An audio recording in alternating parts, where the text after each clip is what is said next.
See, people are still joining, so we will.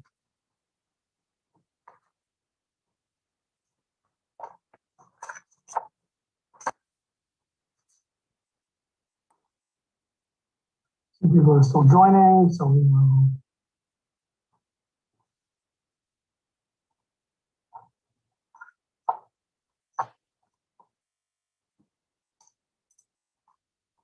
People are still joining, so we will.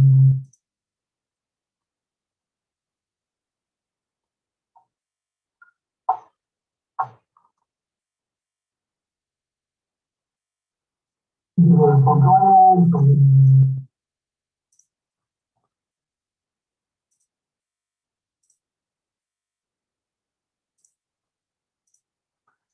Okay, let us begin.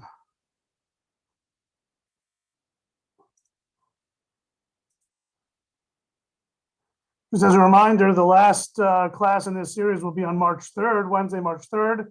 We've been meeting on the first Wednesdays of the month for this series banned from the Beit Midrash.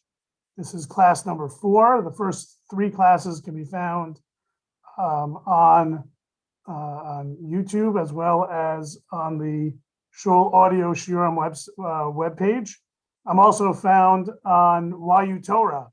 If you'd like to look at these shiurim as well as a couple of the other shiurim from this year, we're still uploading some of my shiurim to that platform, but we are now an official partner at the Young Israel of Hollywood with YU Torah, and our staff are featured on YU Torah on the Young Israel of Hollywood Fort Lauderdale page within the YU Torah platform. So if you go to yutorah.org, it's a tremendous site. I urge you to take a look. There's literally hundreds of thousands of shiurim there. And one of the venues is Young Israel of Hollywood Fort Lauderdale, which is a relatively new arrangement that we've made. We are thankful to yutorah.org for hosting us. And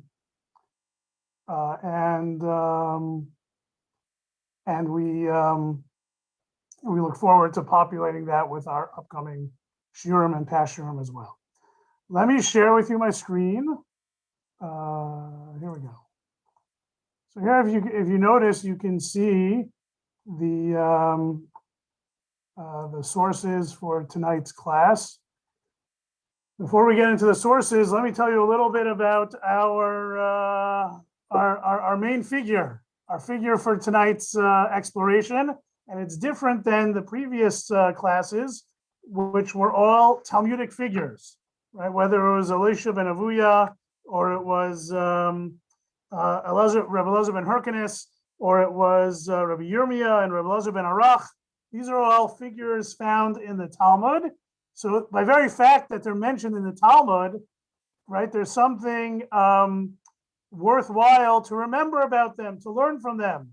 After all, there are many people that didn't make it into the Talmud, right? So, and even the villains, the antagonists that we find in the Talmud are worthy of our attention.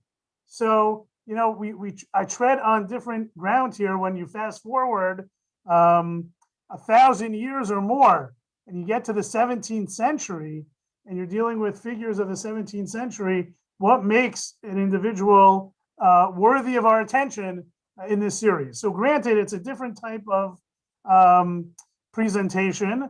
The fact that a figure like Baruch Spinoza, Bento Spinoza, as he was known in Amsterdam, was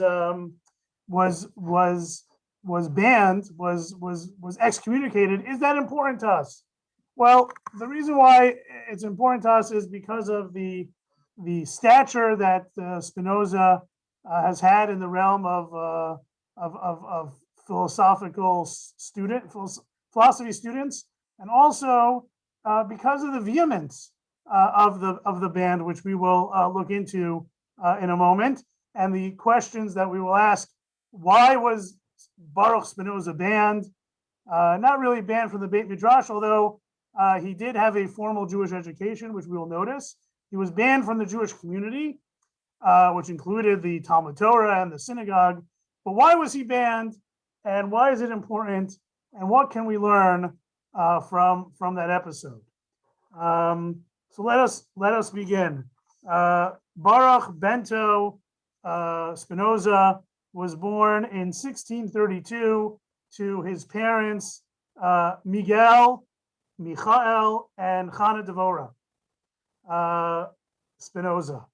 The Spinozas were a family that fled from Portugal during the Inquisition in Portugal and relocated to Amsterdam, where Jews were accepted. They did live in Portugal seemingly for a period of time. If not them, then their contemporaries in Amsterdam lived as Marranos, as crypto-Jews, as Jews who, instead of fleeing from the Inquisition immediately or being martyred, chose to outwardly accept Christianity, but while maintaining a Jewish identity internally.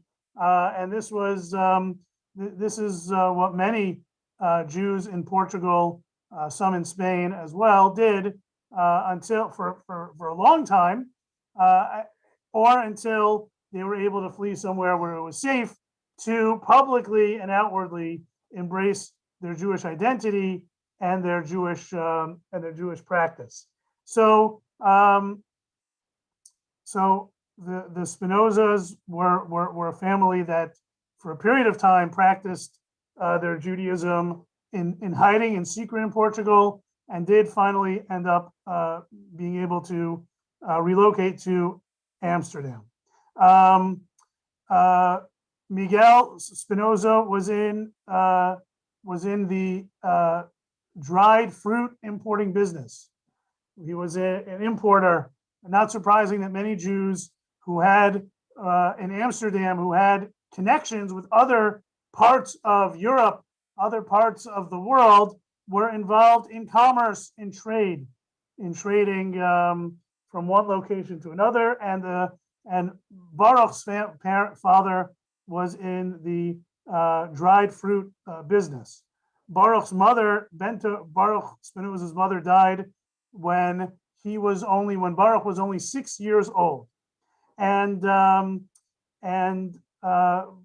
Baruch went to the Talmud Torah in Amsterdam, associated with the Sephardic community, and was part of the Talmud Torah congregation, namely the synagogue that was attached to the Sephardic community's Jewish school.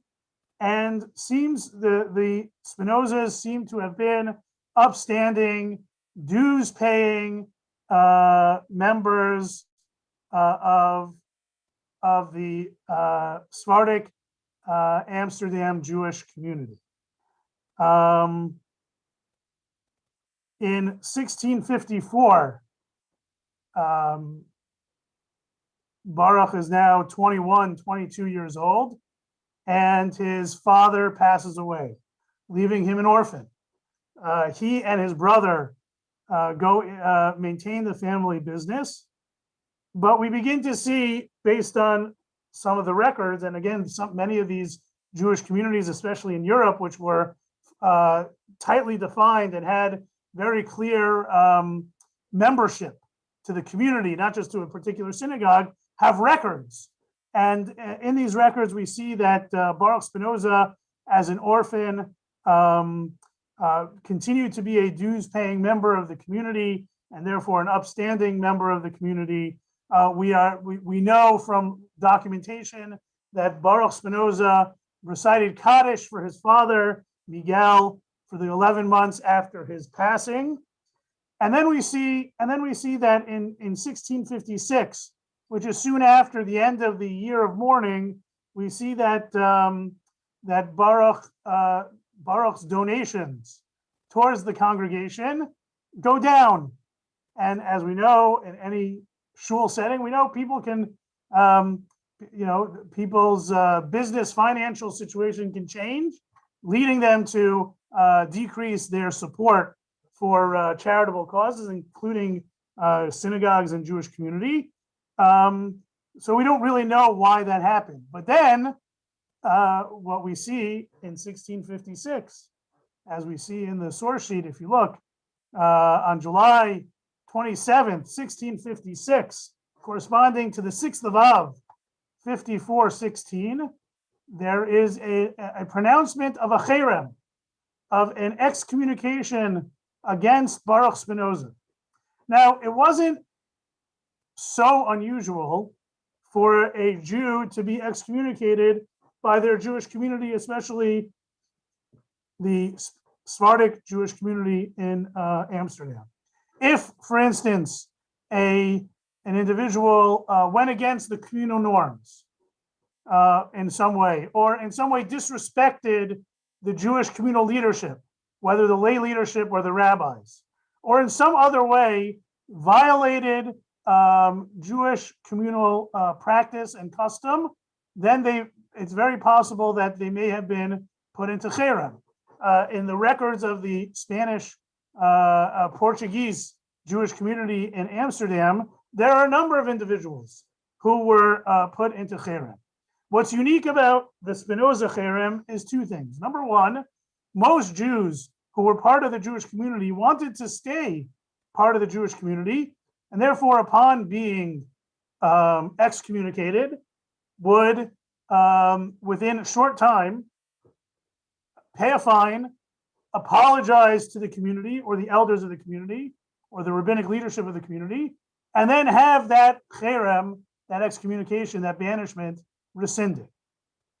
In the case of Spinoza, Spinoza never attempts to have his cherem rescinded, and we'll come back to that 350 years later at the end of tonight's presentation. The other unique thing about the pronouncement of cherem against Spinoza is the language that's used. And here I have a translation of a version. I'm going to expand it a little bit of the cherem that was obviously in Portuguese or Spanish. And this is a translation. And this is what it says. This is from 1656. Having long known of the evil opinions and acts of Baruch de Spinoza, they have endeavored by various means and promises to turn him from his evil ways, but having failed to make him mend his wicked ways, right? And receiving more and more serious information about abominable heresies, which he practiced and taught, monstrous deeds, right? We have deposed and bore witness to this effect in the presence of Spinoza, convinced, right, that we have decided that Spinoza should be excommunicated and expelled from the people of Israel, right? So what are these wicked ways? What are these heresies? What are these abominable heresies and monstrous deeds? It goes on and it goes on. This next paragraph is especially unique, according to those who do study cherems in the Portuguese Jewish community of Amsterdam.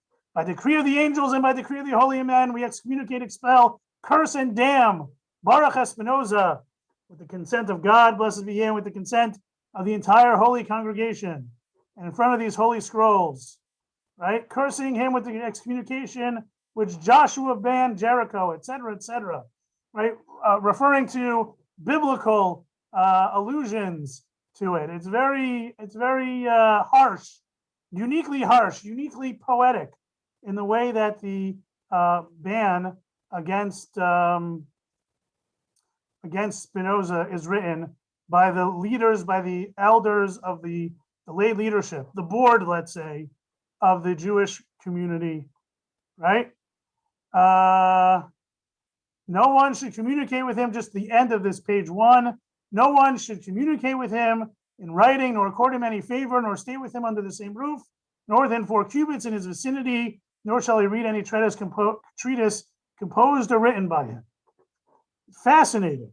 It's very harsh. It's unique, and we got to ask ourselves why. What is it about Baruch Spinoza that led to such a response by the Jewish community?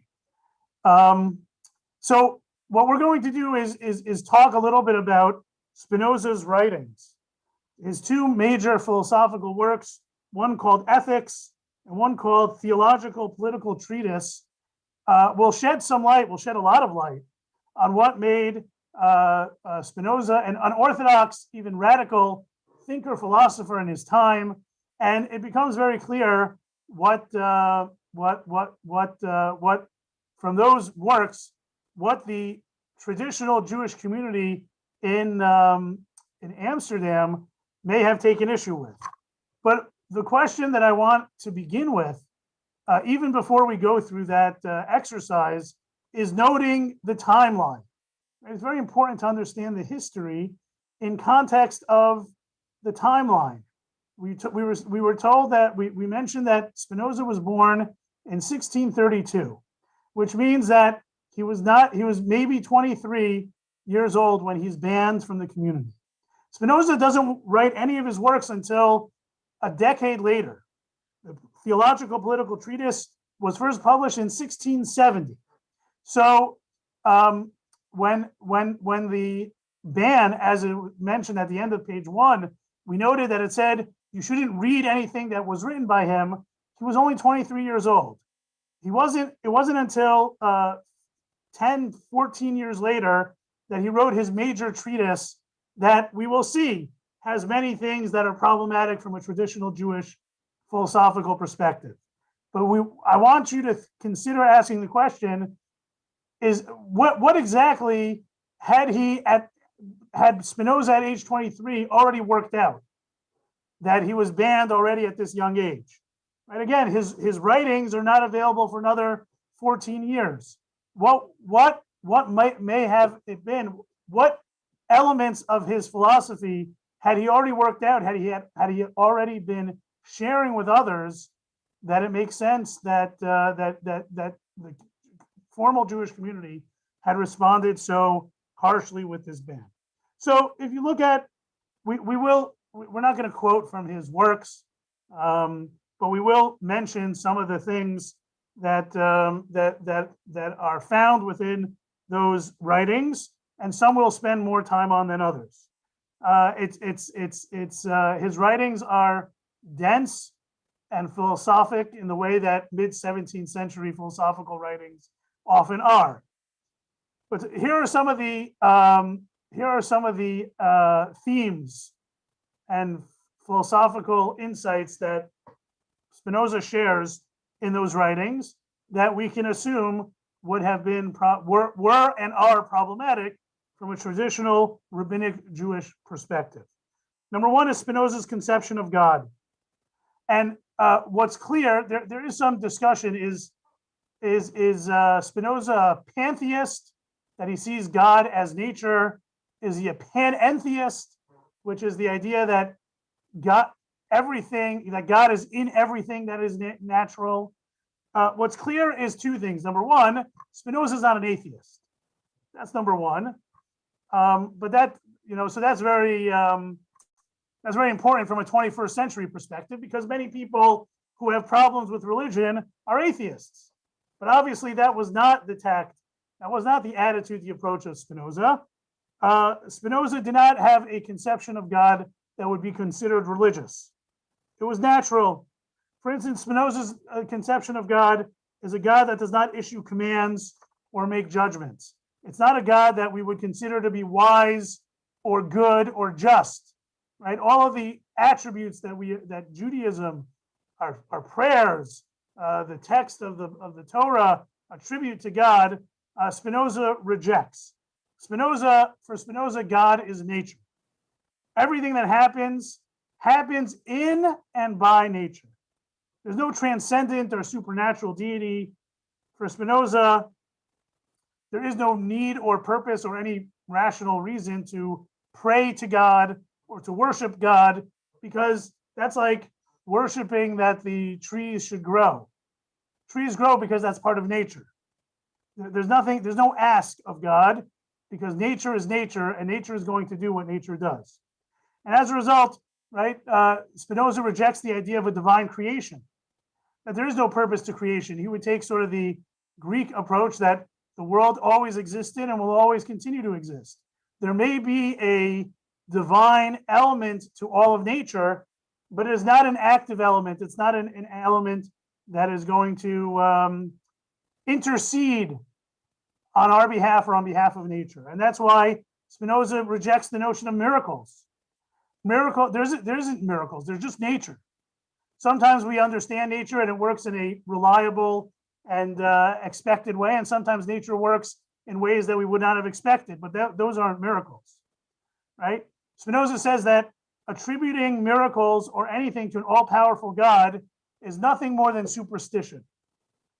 It's grounded in ignorance. And if we are rational, enlightened human beings, we will reject the idea of an all-powerful God and embrace the idea of the God in nature, right? Furthermore, Spinoza says that just as there is no God that is impacting, that is imparting, that is guiding the natural universe, so too human beings are just going along according to nature, and therefore free will is not. There is no such thing really as free will. We have choices in terms of how to act, but it's not going to lead to it's not really going to change much of anything. You should act the way you should act, maybe for utilitarian reasons, maybe because you should live by the golden mean, but it's never going to have an impact on the world. Just like God doesn't have an impact on the world, so too human beings don't have an impact. And we, of course, reject that. Right? We believe that just as Hashem has an impact on the world, so too we partner with Hashem, right, to have impact, to have a cosmic impact on the world. Spinoza doesn't believe in those notions. One of the things that similarly, Spinoza rejects the idea that the Jews are a chosen people, right? And if you would ask Spinoza, but how do you account for the fact that the Jews have continued to exist long after many other ancient peoples have ceased to exist as an independent entity? Spinoza would tell you, well, that's just the way the nature intended it. That's just the way things worked out, right? There's nothing chosen about the Jewish people. God cannot choose, and because God is part of nature, and all human beings are exactly the same. That's what Spinoza writes in his works. Spinoza would say that Jews had a good run, right? In ancient Canaan, the Israelite kingdom had a good run, but it has nothing to do with divine providence. It has to do with nature. Wise leaders like David and Solomon, geopolitical realities, the weakness and the mistakes of the surrounding nations. But the Israelite kingdom is long gone, and therefore there's nothing special about the Jews. So he would say, so Spinoza would mistakenly say, as we rabbinic Jews would view it. Also, along similar lines, Spinoza felt that Jewish law, halacha, is no longer relevant. Mitzvot were only relevant in the times of the temple. Without a Jewish commonwealth and a Jewish temple around which the community surrounds itself, Spinoza felt that the purpose of ritual actions and ceremonies is no longer relevant, and that rituals and ceremonies are meaningless. By the way, he didn't only say this about Jewish ritual and ceremonies, but Christian ones as well. He wasn't necessarily only against Jews. He was against religion more broadly, right? There's much of what we were saying that Spinoza rejected are elements of all the religions. Certainly Christianity, Islam, although I'm not sure how familiar he was with that, and Judaism as well. The fact that Spinoza is viewed as a challenge, as an antagonist, as a rejecter of Judaism is mostly because he was a member of the tribe. But his philosophy is one that rejects, in broad strokes, religion in general, Christianity, as much as Judaism. Although some of the elements are particular to Judaism, for instance, the notion of ritual of mitzvot, which Christianity had rejected in its nascent stage. Similarly, Spinoza rejects as well. Another thing that,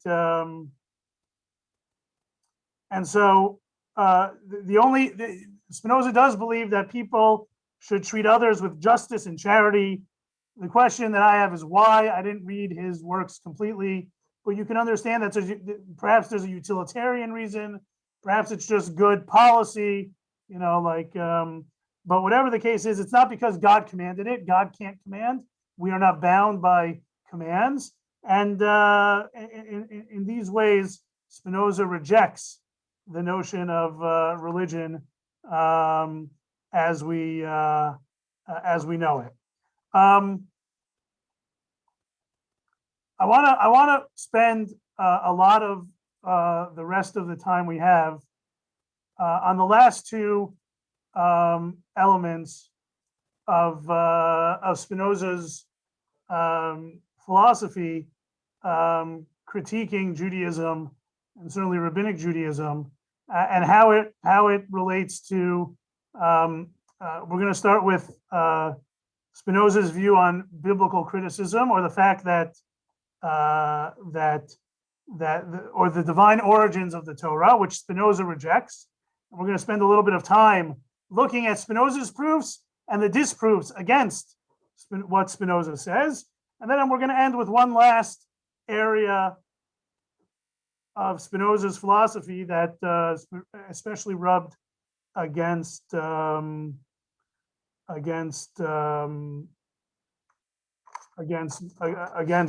many within the Jewish and even Christian communities of Amsterdam at the time. So just to take a moment to explore the divinity of the Torah.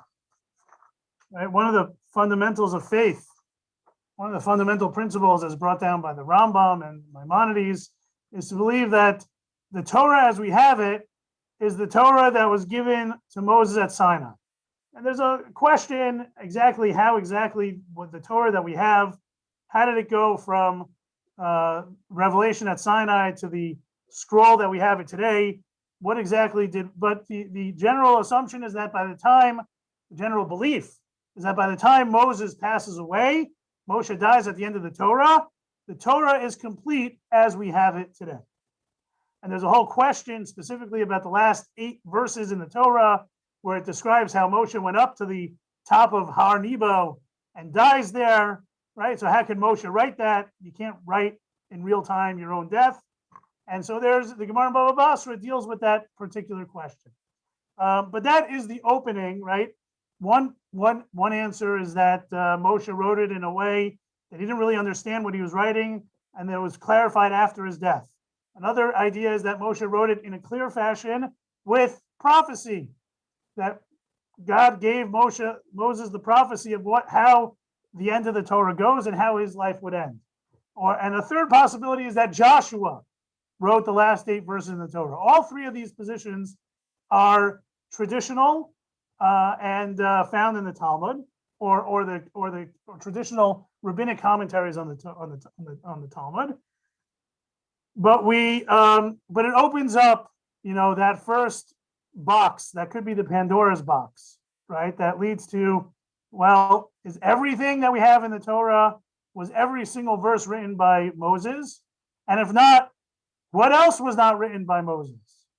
And if it was written by others, then how binding is the Torah, is the Bible, is the Torah in its entirety?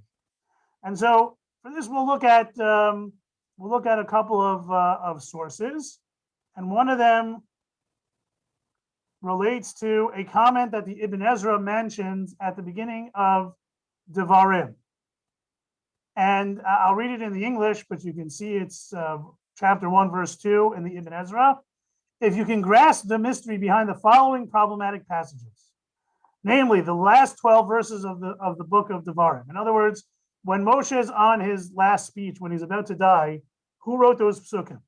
Also, where it tells you that Moshe wrote the following things in chapter 31 of Devarim. And also a verse in Bereshit, when it tells us the Canaanites dwelled in the land, right? Vaknani az ba'aretz. Or a verse in Bereshit chapter 22, and he will appear in the mountain of God, he will appear. Bahar Hashem Yera'eh. That's why the location was called Har HaMoriah. So he says that this is a mystery. These psukim are somewhat problematic because they seem to allude or assume a future event. right? So how could it be that this was written in the times of Moshe if it alludes to or speaks of ideas that are that don't transpire completely until after Moshe's time? So, for instance, when it came to the verse in Breshit chapter 12, where it says "V'haknani az ba'aretz," and then the Canaanites were in the land. So, how does that fit with the story of the time of Abraham, or even in the time of Moshe? So, the Ibn Ezra says perhaps the Canaanites captured the land of Canaan immediately thereafter, right after Abraham. But if it is not so, Ibn Ezra entertains the possibility that that's not the literal interpretation of this. Then there is a secret to the matter, and whoever discerns it should be silent. In other words, Ibn Ezra, tells us that something doesn't fit exactly, right? There are allusions in some verses, not many, but some, that allude to future events that took place even after Moshe's time. And either Ibn Ezra suggests you may be able to explain it in historical context, or you might not be able to. And if you're not able to, it's a secret. And if you know that secret, you should keep your mouth shut. What is that secret? So as Spinoza puts it, and Spinoza's probably, the kernel of what Spinoza is saying might be true, but the way he expands it and manipulates it is what the problem is. But what does Spinoza say? There's one quote from Political Treatise. With these few words about the secret that the Ibn Ezra says exists in certain locations in the text, at the same, with these few words, Ibn Ezra hints at, and at the same time shows that it was not Moshe who wrote the Chumash, but rather someone else who lived at a much later time, and that the book that Moshe wrote was some other book. Right? So Spinoza takes a very particular tact that the Ibn Ezra uses very sparingly. And we'll see in a few moments that the Ibn Ezra is very reluctant to utilize this tact broadly, but does, for the purposes of intellectual honesty, is willing to introduce the idea that there may be some verses that were added or edited after Moshe's time, right? Spinoza says, that proves that Moshe didn't write any of the Chumash, right? He takes it to that level. And we'll see, 200 years after Spinoza is writing what he wrote, 150 years later, in the early middle 19th century, Shadal, or Shmuel's David Luzzatto, take Spinoza to task. And he writes, now that Spinoza's books, this is a translation, obviously, of the original, now that Spinoza's books have already been disseminated in the world, I am forced to state that Spinoza wrote a complete lie when he said that Ibn Ezra had hintingly written that it was not Moshe who wrote the book of the Torah. It is true that Ibn Ezra alluded via the hidden wisdom that there exists in the Torah a few additional verses from after Moshe's time, or at least entertains that possibility. But nowhere in all his words, in all his allusions, is there any room to regard him as not believing that Moshe wrote his book. Spinoza, aside from having made some errors in his studies, also unquestionably spoke duplicitously, right? He had an agenda, and in several places misled his readers with cunning and guile, right? We have to be intellectually honest, right? And people, right, even in today's time, we're somewhat hesitant to provide a nuanced, controversial idea, lest it cause people to throw the baby out with the bathwater, right? And that's what Spinoza did. Ibn Ezra mentions this idea that there may be fragments or verses that may have been written after the time of Moshe. Spinoza takes that to mean Moshe didn't write any of the Torah, right? And we know that that's a concern. That's a legitimate concern when you start dealing with controversial or less than mainstream ideas. It's not for naught that you sometimes can't find an Ibn Ezra in a traditional yeshiva. In traditional yeshiva-based medrash, they don't learn Ibn Ezra, and this could be part of the reason why, because he's willing to entertain some of these very controversial, and if not taken in the proper context, very ideas that are very detrimental and dangerous. right? Isn't that, in many areas, you may have heard of this idea elsewhere, people are concerned with exposing simple-minded people to complicated ideas, lest they not grasp them fully and throw the baby out with the bathwater. Right? If you remember the episode of Rabbi Natan Slifkin and his books and how they were banned by certain elements of the Orthodox community, in later years, Rabbi Slifkin admitted that maybe some people shouldn't read his books because they provide a counter argument to certain dogmas that are accepted within parts of the Orthodox Jewish community. And for some people, when you begin to question dogmas, you end up throwing the baby out with the bathwater. I'm sorry I keep coming to that metaphor, but that seems to be precisely what the concern is. And that's exactly what Spinoza did. He said, look, the Ibn Ezra says that Moshe didn't write every verse. So that must mean that Moshe didn't write any of it, and that the Torah is not divine, and that supports my very notion of how God is not an active religious God, but just part of nature, and everything else that Spinoza developed in his philosophy. Right? So they are dangerous ideas, and if he's preaching this stuff, even in his a decade and a half earlier, I'm not surprised that he gets banned from his community for preaching these ideas, right? If you have these ideas, keep them to yourself, or try to find a rabbi or teacher that can help you navigate them. If you're sharing these heresies to other simple-minded people who are not as philosophically sophisticated as you are, right? If Spinoza feels justified in misinterpreting the idea of the Ibn Ezra, how much more so do we have to worry about simple people who will misinterpret what the Ibn Ezra is saying and believe what Spinoza says the Ibn Ezra is saying, right? And the truth is that traditional rabbinic Judaism understands what the Ibn Ezra is saying, this secret, and acknowledges that there is one approach to understanding this as verses that are written later on, but used in a very, very limited fashion. And there are other approaches, counter arguments as to how to understand verses that seem to not be ahistoric or referring to something that took place later on in history post Moshe. So, for instance, there's a verse in Breshit, chapter 14, right, with Avraham saving Lot, right? And we're told he took his 318 men and he went in pursuit as far as Dan. So the question is, how can Moshe go as far as Dan? Dan didn't exist yet. Dan is a great-grandchild of Avraham. Furthermore, the tribal territory of Dan doesn't exist until way after Moshe.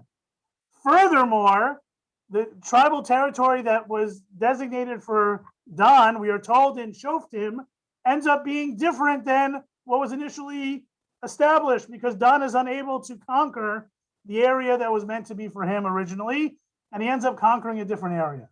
So how do we understand this? Right? So it's worth exploring. So what does the Radak say?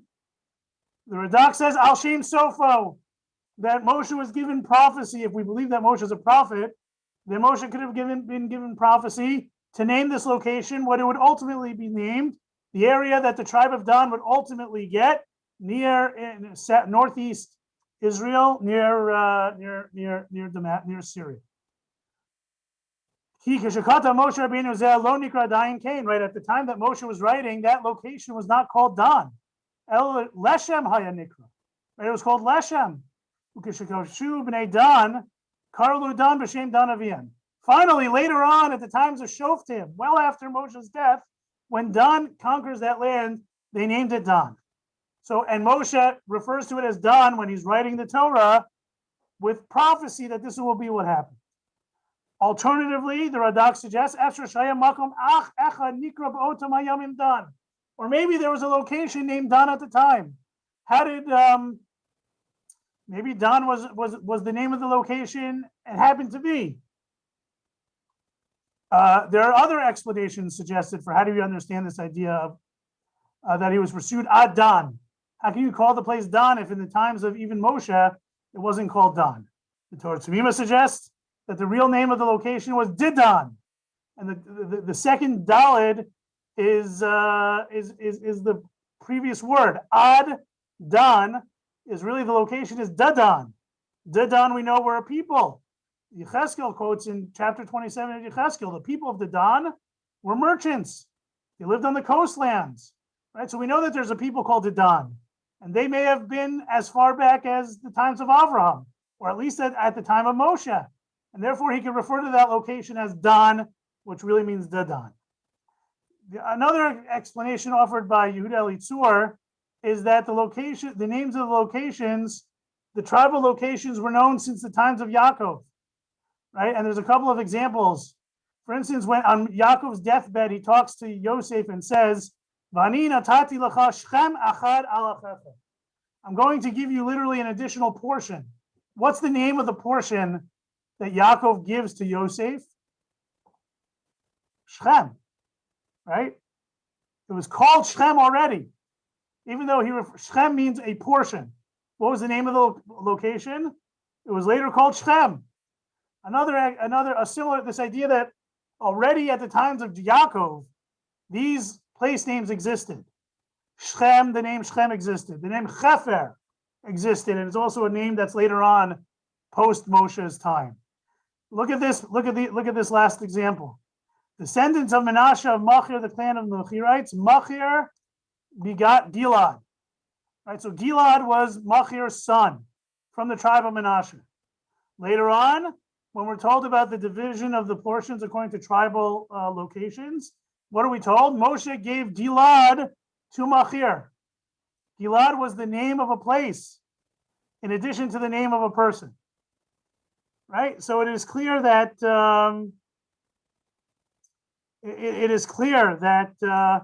that it could be that people were named after ancient cities.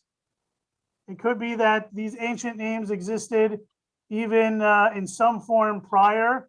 They were known and they were forgotten and they were known again, right? Like modern Israel, right? Named locations based on ancient names for those locations. Maybe that process occurred even earlier. Whatever the case may be, there are rational, legitimate possibilities in terms of understanding place names that seem to post-date Moshe. How can he refer to them in the Torah, right?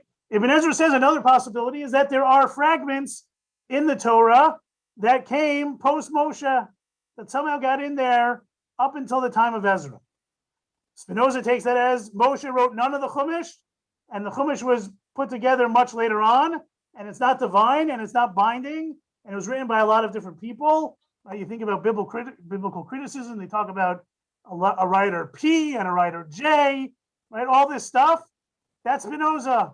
Spinoza says that's Spinoza's idea, that the Torah is not divine, God forbid, and that there are many different authors to the Torah. And he hangs his hat on the Ibn Ezra. In some ways, the Shadal finds that to be most egregious, and that somehow to suggest that somehow the Ibn Ezra is in cahoots with this type of heresy is more than the Shadal can take. And so we have, it's a fair question, right? And oftentimes in Judaism, you're allowed to ask the question, but then you have to have the humility and the patience and the desire to work out the answer, right? It may not come so easily, but you have to give it the respect and the deference to view it as worthwhile to work out the answer in context and in consonance with Rabbinic Judaism, because of the impact that Rabbinic Judaism has had, certainly on Jewish life, but even on the world, right?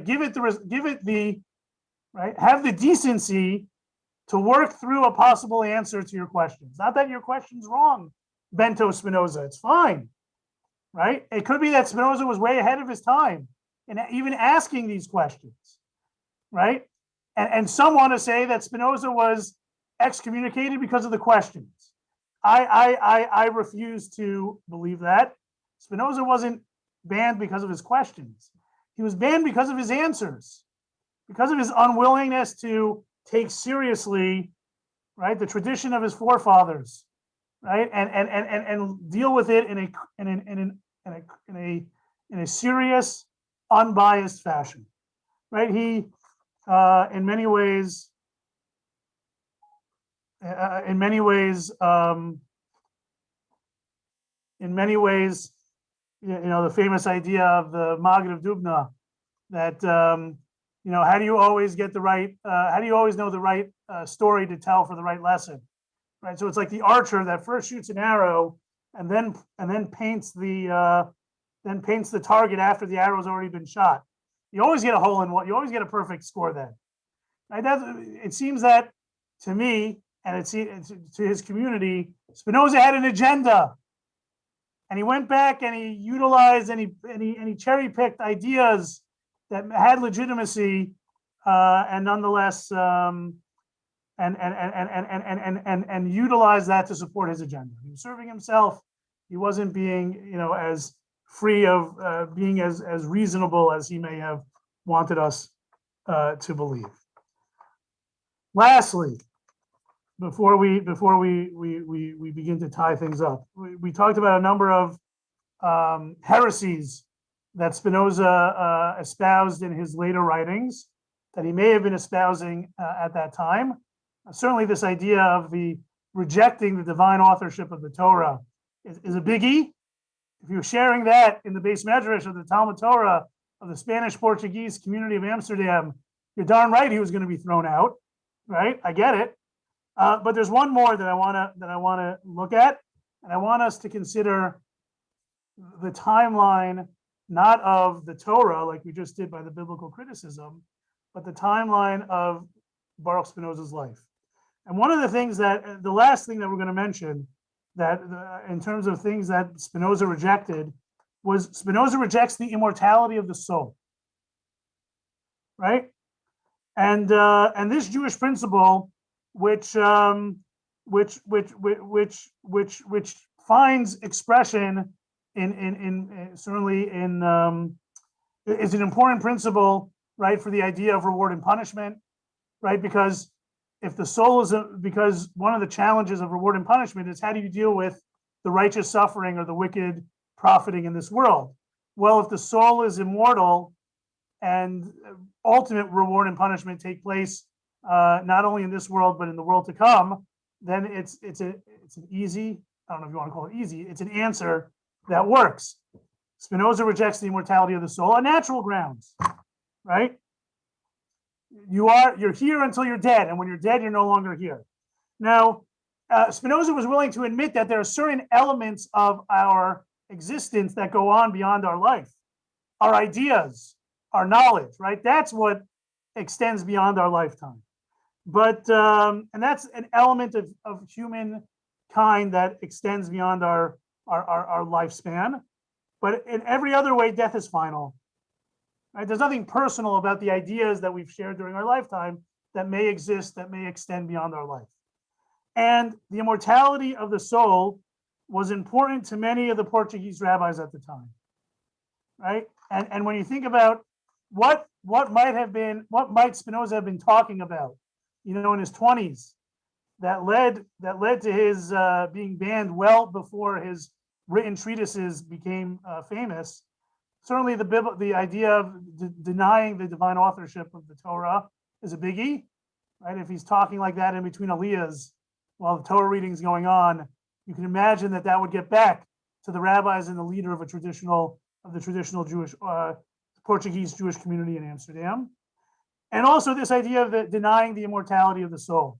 All four Portuguese rabbis in Amsterdam at the time had written and sermonized on the topic of the immortality of the soul.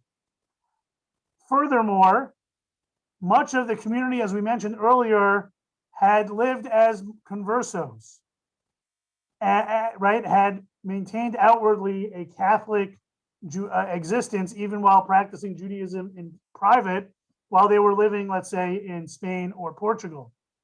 And some aspects of their Catholic cover remained important to them, even when they acquired their full Jewish identities.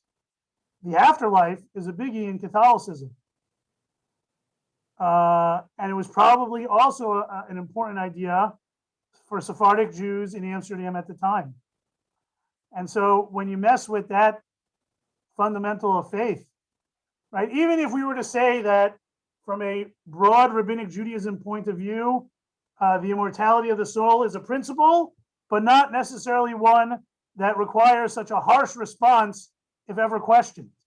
But socially, culturally, at the time of 17th century Amsterdam, in that community of Jews who had lived as crypto Jews in Portugal and Spain, right, who had these heavy Catholic influences, messing with the immortality of the soul was a much more egregious act. Taking it more broadly, Dutch Calvinists, non-Jews, took the immortality of the soul very seriously, right? And so what we begin to paint is this idea that when Spinoza was questioning or rejecting the idea, in a public and loud way, he was rejecting the idea of the immortality of the soul. He wasn't just going up against the rabbis of the time who sermonized and wrote about it. He wasn't just going up against the visceral feelings and attitudes of the Portuguese Jewish community in Amsterdam, many of whom had taken on and embraced certain Catholic dogmas, including the immortality of the soul, but it was also upsetting the host country, the host religion, the Calvinists at the time. And so you can imagine, perhaps, some of this is conjecture, that the Jewish community would not have wanted to appear to be antagonistic towards Calvinist belief. And if word was getting back that there's this Bento Spinoza that's preaching, that there's only this life and there's no immortality to the soul, and the non-Jews got word of it, that may have forced the hand of the community, which may have felt precarious. Remember, these are Jews who had been expelled from their original countries of origin and now found refuge in Amsterdam. If they find out that members of their community are upsetting the Amsterdam Calvinist non-Jewish community, we can imagine that they would have wanted to put a stop to that in a very harsh fashion, to show allegiance to their host country and to show their firmly held religious beliefs are in consonance, right? Jews are viewed as being the other, but when we have shared beliefs, I would imagine that they would have wanted to highlight those and put a very strong kibosh on anyone who was espousing views to the contrary. And so, I wanted to finish off with these two heretical views of Spinoza, especially. One, because I think that they most directly relate to what may have transpired, in a casual sort of setting in the Talmud Torah of Amsterdam, of the Spanish-Portuguese community, right? Whether it was his vocal rejection of the divine authorship of the Torah, or the Mosaic authorship of the Torah, or this idea of the rejection of the immortality of the soul. I just want to go one last step. And again, I didn't see this anywhere, but to me, it makes a lot of sense. One of the suggestions, what do we know about Spinoza? So his mother died when he was 6, and his father dies in 1654. We know that he spends 11 months saying Kaddish. So that probably gets us to 1655. Already in 1656, right, by the summer of 1656, he's being excommunicated. I can't help, and again, I didn't see this. None of the scholars that I had a chance to read mention this, but you can't help but wonder: was some of Spinoza's rejection, especially of the belief in the immortality of the soul, brought on by his status as an orphan at the age of 23? He may not have been so young to be orphaned, right? Lifespans were not that long, but it could be devastating. It could be devastating for a young man to lose his mother at age 6, his father at age 21, right? And then all of a sudden, after saying Kaddish, he now has a problem with the immortality of the soul. Again, this is sort of historical fiction. But can you imagine that soon after the 11 months, it's time for the Yurtzeit, the Yom HaShanah, right? The year after the death of the loved one, and everyone's telling little Bento, right? Oh, Michael's soul should have an elevation, right? We're going to do mitzvah to elevate your father's soul. Your father is so proud of you for having saying Kaddish. What are you going to do to honor your father's soul? I can't help but think that maybe that was a piece of the response of Spinoza. Not to say that he wasn't a thinker that in his own right that led to these heretical ideas, but you can't help but wonder, was it the death of his father that accelerated or exacerbated the situation, leaving him floating, listless. We're told that in 1656, Spinoza went to the Amsterdam civil courts to have himself declared as an orphan, so that he would be exempted from paying his debtors. It seems that his fortunes had turned since his father's death. He was struggling with his brother in the dried fruit business. There's a lot of stress that comes down on 21, 22-year-old Benito Spinoza. I can't help but think, from a psychological profile, that perhaps this had something to do, right? We've talked about that with some of the other individuals that we looked at, why they got banned and why they responded the way they did. Certainly, we talked about the early life of Elisha ben Abuya and the impact of his father on his heresy. Perhaps the death of Spinoza's father had an impact on the extent of his heresy. Just a thought. Just to end, the impact, the legacy of Spinoza. Reform Judaism. Reform Judaism, I'll take some questions in a moment. Reform Judaism rejects the most radical notions about God that are found in Spinoza's writings.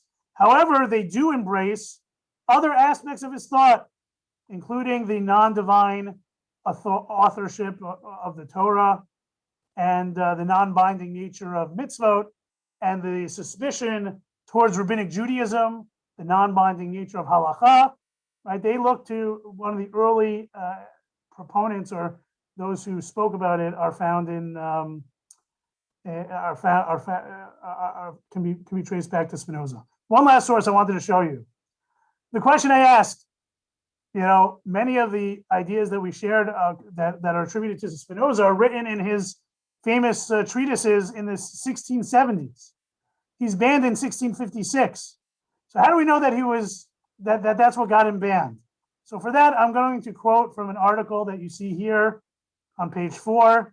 Right, on August 8th, 1659, a monk by the name of Roble submitted a detailed written report to the Inquisition in Madrid about his recent travels. The following day, a similar report was submitted to the law court of Madrid by Captain Miguel Maltrinilla, who had been the monk's fellow traveler. So the monk testified that he had met Dr. Prado, as well as a certain de Espinosa, who was a good philosopher. They told him, these Jews, that they had observed the Mosaic law, but the congregation had ejected them because they reached the point of atheism. That seems to be his perspective. Spinoza would have never considered himself an atheist. Nonetheless, the monk added that they had said that they were circumcised and observed the laws of the Jews, but changed their mind because they thought that the law was not true, and that the soul dies along with the body, and that God exists only philosophically. And therefore, they were expelled from the synagogue. Right. So this is a quote from 1659 that seems to tell a story of two Spanish travelers who reported back to the Inquisition that they met Spinoza, and Spinoza himself said in 1659 that he had been expelled from the community because of his belief that the law wasn't true and that the soul dies along with the body. We mentioned, the legacy of Spinoza in in Reform Judaism, Jewish thought. Zionists, secular Zionists, also embraced Spinoza, especially a quote attributed to Spinoza in one of his works. Given the opportunity, quote, the Jewish people may establish once more their independent state. In other words, for Spinoza, you don't have to wait for the Messianic era for the Jewish kingdom to be brought back. If nature allowed the Jewish kingdom to exist, then nature could allow the Jewish kingdom to be destroyed, and nature can allow the Jewish kingdom to exist again. That's perfect from a secular Zionist perspective. We don't have to wait for Mashiach. We don't have to wait for anyone. Right? We don't have to view it in religious terms. The idea of separating church and state, which Spinoza would have embraced, was something that the secular Zionists embraced. And the idea of rejecting rabbinic authority was something that secular Zionists were in favor of as well. To embrace a secular Jewish identity, which is what Spinoza said to these Spanish travelers, the monk and the captain, is something that secular Zionists would embrace. So it's not surprising that in 1953, David Ben-Gurion, the first prime minister of Israel, published an article in Davar, the daily in Israel, called "Let Us Amend the Injustice," and where he calls Spinoza, quote, the deepest, most original thinker to emerge between the Bible and Einstein. He also urged Hebrew University to publish Spinoza's collected works. And he also called upon the chief rabbi at the time, Chief Rabbi Herzog, to rescind the cherem that was against Spinoza, right? We said that generally, if you were part of the community and you had a cherem against you, you'd pay a fine, you'd ask forgiveness, and you'd be brought into the community. That never happened for Spinoza, right? That never happened. So it's the ban still exists. And if you see, there's an article from 2015 about a symposium that took place in Amsterdam, reported on by the Jewish Telegraphic Agency, JTA, which talks about whether the ban should be rescinded. And there was different philosophers and others that came and spoke. A secular Dutch Jew said that his ideas are part of Dutch heritage, right? The chief rabbi, Rabbi Toledano, the Portuguese Jewish community chief rabbi, said, lifting the cherem would clearly, quote, imply we share the views of Spinoza that state that God does not exist, that the laws of Moses are no longer relevant. These ideas tear apart the very foundations of our religion. You can't rescind it. Other Dutch Portuguese Jews disagree. Nathan Lopez Cardozo, an influential Orthodox rabbi, began his address by holding up a portrait of Spinoza that Cardozo's father, a secular Jew, had drawn in the 1940s while he was living and hiding from the Nazi occupation. He was our family's only rabbi, Cardozo said of Spinoza. Cardozo said he opposes Spinoza's observations on Judaism, which he said were deliberately biased, and ultimately based on Spinoza's utter ignorance of the Talmud. Still, lifting the ban, thought Cardozo, would remove a huge stigma from Judaism as being dogmatic and narrow-minded, as Spinoza mistakenly argued. Right? Ultimately, though, as Toledano pointed out, Spinoza never requested to rescind the cherem, and probably even laughed at the whole concept of the cherem at the rabbis who imposed it. Fascinating. Right? So the conversation continues to this day, even to this day, about would Spinoza want the cherem lifted? Should we, the Jewish community, lift the cherem? Do we have the audacity? Do we have the authority to do so? But that's where we are left with Spinoza being banned from the Beit Midrash. Really, the whole entire community. We shared some of the ideas why he would have been banned. I suggested, especially as it related to his biblical criticism and his denial of the immortality of the Jewish soul, which may have been, from a psychological profile, first and foremost in his mind. And even at the tender age of 22 years old, he was espousing some of these heresies that led him to be banned in 1656.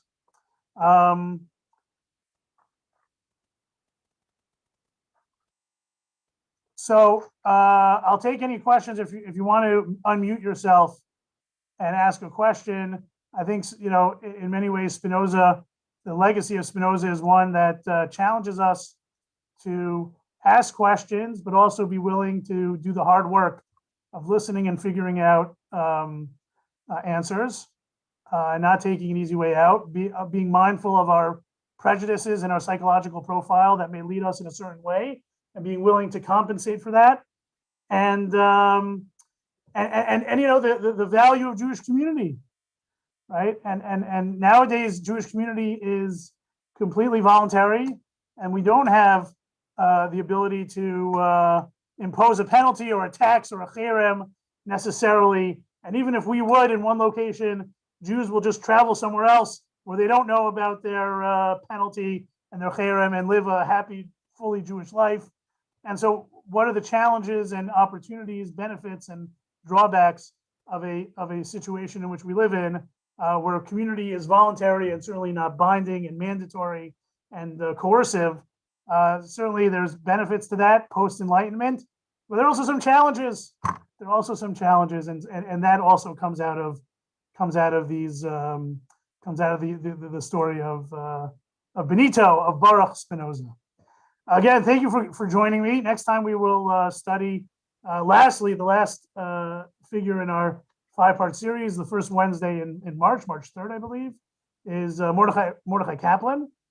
Join us again for that. If there's any questions, please unmute yourself. Otherwise, I wish you all a wonderful evening. Rabbi Weinstock, it's Cindy. I just had a quick question. I mean, basically, what happened to him? Where is he buried? What happened to him? Do you left the community? I mean, what's the? He never converted out.